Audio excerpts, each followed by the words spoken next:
Hey YouTube, Do-It-Yourself Junkie 369 here, and today I'm going to be covering smoking ribs. First thing you need to do is get your fire started, which I have a couple videos depending on what style of grill you have or what setup you're going to use for smoking. You want to go check those out, get that running so it has a chance to come up to temp and stabilize while you come in and prep the meat. Now obviously for ribs you're going to need ribs. You can do beef ribs or pork ribs. I haven't tried it yet. I'm interested in someday trying deer ribs, but I've been told there's not enough meat on them to really make it worth it. And usually they'll come packaged up in some way, and depending on how they're packaged, they might be really wet.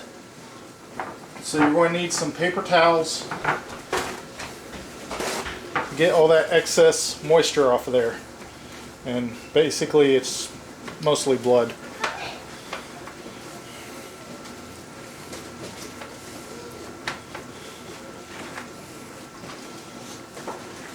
And I dry it off mainly because you're going to have some moisture that comes out of the meat as you're cooking it, and that's going to interact with the rub that you put on there, if you use any rub. And then from there you need the heat and the moisture from the meat to interact with the rub and the smoke, and that creates your bark. And then most importantly, part of that whole process in forming the bark is once that interaction takes place, you have to get the meat dried back out, and that's really hard to do if you start with already wet meat. It doesn't like to dry out enough. And I put these in a tray for carrying them out there, and also kind of helps me keep my counter from becoming a huge mess, especially when I go to put the rub on there. It's a pretty messy process. It's not clean by any means of the imagination.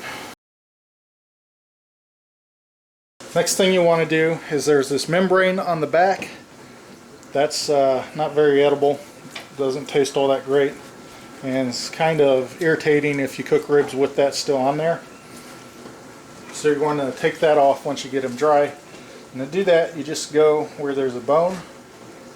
Take a real sharp knife, and I like using Wusthof knives. There's no decal on this one, it came off, but I'll put a link below for the base knife block set that I have, and for this particular knife that I'm using, which is the 12 centimeter just standard knife.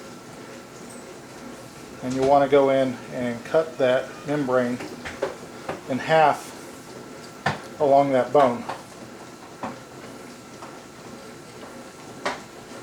in about the center of the ribs.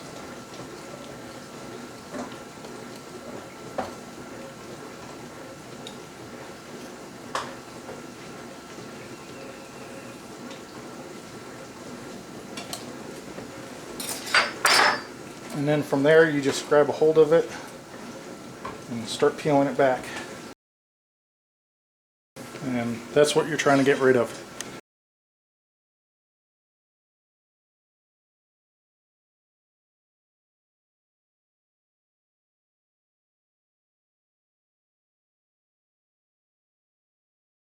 Now that's off, you want to put whatever rub you choose on the ribs.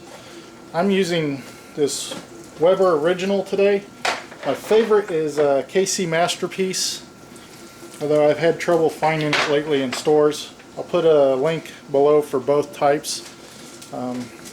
This is a close second to KC Masterpiece. There's also paleo rubs out there. If you're on a paleo diet, you can use one of those, although I'm not sure if they'll form as good of a bark, because one of the key ingredients in here is the sugar, and that helps the formation of the bark, and the paleo based rubs wouldn't have sugar, obviously. As you can see, I put it on fairly thick, and you can work that in a little bit.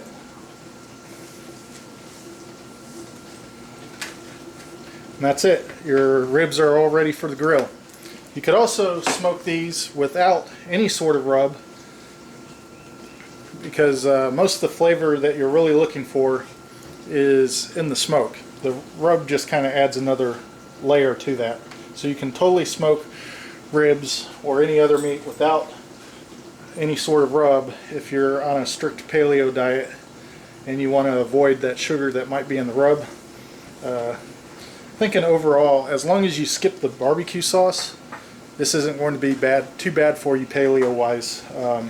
One thing you don't want to do to these is put a whole bunch of barbecue sauce on any meat going in the smoker. That just absorbs a whole lot of smoke flavor, which it's too much smoke flavor is what gets absorbed. And then also, if your temp's right, it's going to burn that sugar in the sauce and make it a disgusting black goo on top of your ribs. It's not really going to form any sort of bark, and you want to avoid that at all costs. That's not good practice for smoking meat. And with ribs though, usually I do add a mop sauce, and I'll show you how to make that second. And basically we go out, throw these on the grill or in the smoker. I'm using a grill. And get them started, and then half an hour later I'll go out and apply some mop sauce to them and tend to the fire. And I do that every half hour for about 3.5 to 4 hours, and that's how long it's going to take to cook these. And if you're using the rib rack, every half hour you also want to rotate your ribs. Put the front one in the back and slide everything else forward one spot. That way they all cook evenly. They all get their little spot up next to the heat source throughout the cooking process. If you're doing 2 ribs like this, you don't need to use a rib rack. They'll probably both fit on there. So I'm going to go throw these on the grill and then come back and show you how to mix up the mop sauce. It's really easy. You'll notice I'm using a rib rack. You don't need to do that. If you're only cooking 1 or 2 slabs, you can lay them on the grill flat, bone side down. But since I have the rack, I can cook up to 6 racks of ribs across here. And usually what I'll do is I'll stack them bone facing the fire, and then every half an hour I'll rotate them. I'll slide them all down one, take the back one, and put it in the front.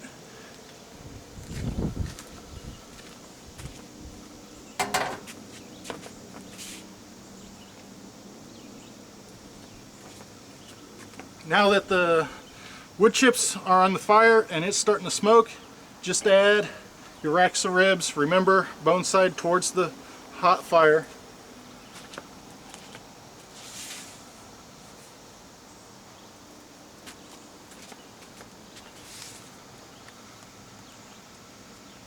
And then once that's done, all you do is close it up and you go back inside and make your mop sauce. You may notice when I close up my grill, I stick the dampener away from the fire. That way I get a good chance of smoke coming across the meat before it exits the grill instead of just going straight up.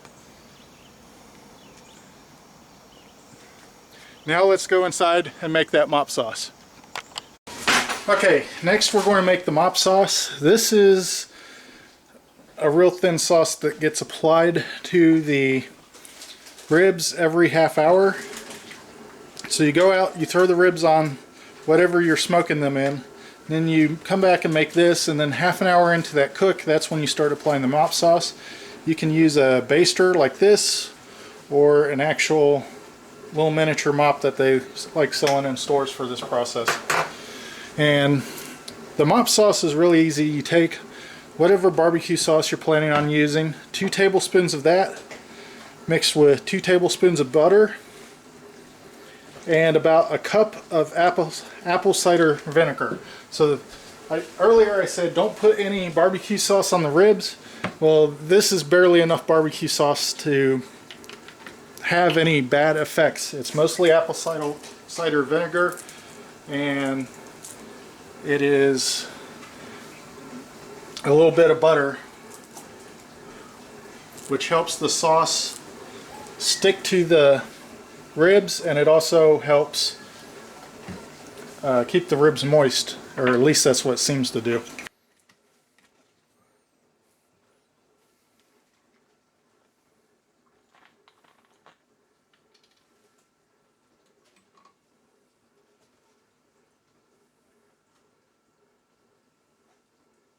and that's 1 cup of apple cider vinegar, 2 tablespoons of butter, 2 tablespoons of whatever barbecue sauce you want to use.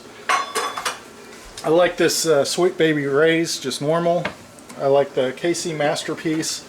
Both of those, people seem to like the taste of those barbecue sauces, and it's not enough to really overpower the taste of it being smoked.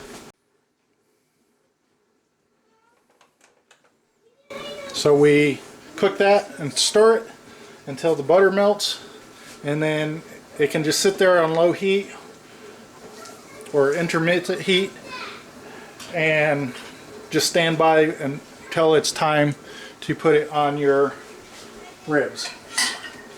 As you can see, I've got the wood blocks in here. With the lid off, they'll start smoking again. They've kind of stopped. And there's a bunch of moisture that's coming out of the ribs and collecting. That's kind of not what we want. We want it to dry here.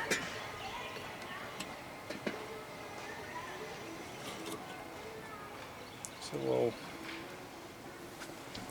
and I recommend having some metal tongs so that you can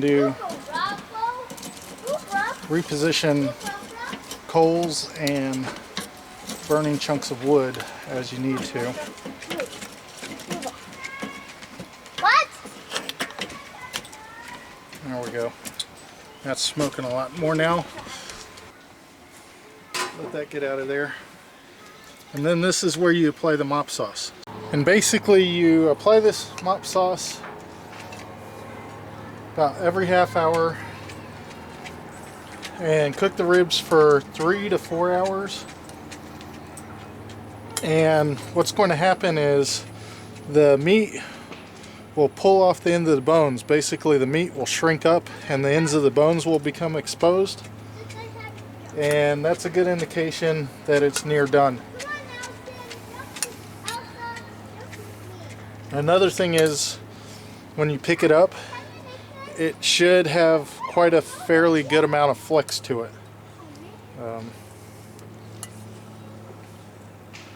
That's 2 quick ways to check. Of course, the best method is to use a meat thermometer and make sure that internal temp is high enough that you don't have to worry about food poisoning.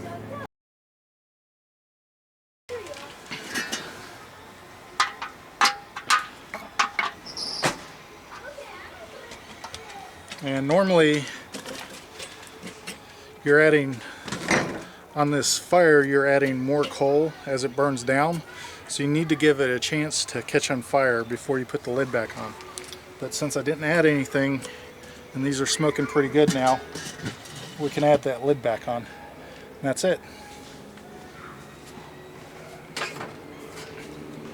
And you keep doing this every half hour for about 3 to 4 hours. I'll take these and rotate them around here in a minute and move this one closer to the heat source and this one further away to make sure they cook evenly. But they're only about halfway done right now.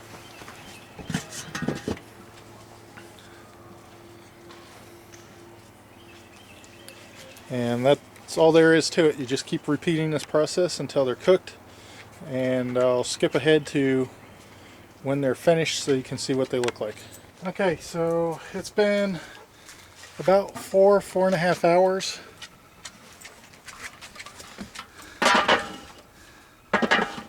And here you can see the ribs. And it's kind of hard to tell, but it is pulling up off of the bone a little bit. And then that is about what you want flex wise. And it's more obvious there. You can see it's pulled about 1/2 inch back from the end of the bones, and you can see about how much it's flexing. And that's what you want when it's finished. There you have it. That's how you make some ribs on your Weber grill. And pretty much the same process will work on a gas grill. I'll show you how to do that in another video, how to set that up. But in general, if you're smoking ribs, that's how you do them. Hope you enjoyed the video. Please hit the like button, the subscribe button, and thanks for watching.